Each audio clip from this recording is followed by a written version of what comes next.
simply flooded the system with money. Yes, we did. That's another way to think about it.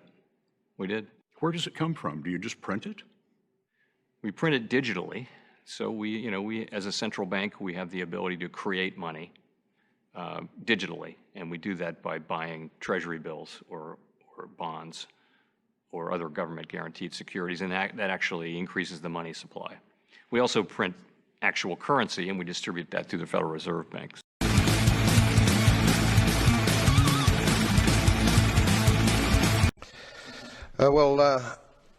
Commissioner, Mr. President, I rise again, I'm afraid, to make the same old hoary speech that I've been making here for several years, and that is, it is my opinion that you do not really understand the concept of banking. All the banks are broke. Bank Santander, Deutsche Bank, Royal Bank of Scotland, they're all broke. And why are they broke? It isn't an act of God. It isn't some sort of tsunami. They're broke because we have a system called fractional reserve banking, which means that banks can lend money that they don't actually have. It's a criminal scandal, and it's been going on for too long. To add to that problem, you have moral hazard, a very significant moral hazard from the political sphere.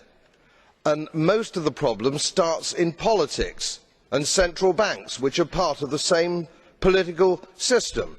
We have counterfeiting, sometimes called quantitative easing, but counterfeiting by any other name. The artificial printing of money, which if any ordinary person did, they'd go to prison for a very long time. And yet governments and central banks do it all the time. Central banks repress the amount of interest that rates are, so we don't have the real cost of money. And yet we blame the real retail banks for manipulating LIBOR. The sheer effrontery of this is quite astonishing. It's central banks that manipulate interest rates, Commissioner. And plus, underneath all this, we talk loosely, in a rather cavalier fashion, do we not, about deposit guarantees.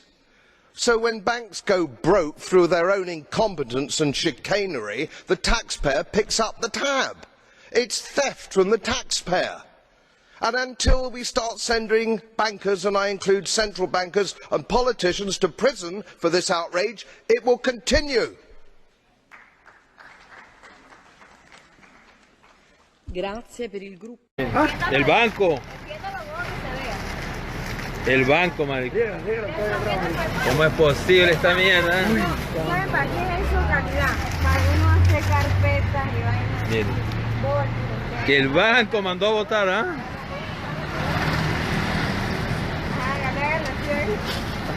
Ay, ay, ay, ay. Llega más, ya. Qué locura, ¿eh? ¿Ah? El Banco Caroní mandando botar la basura, mire. Ay, señor.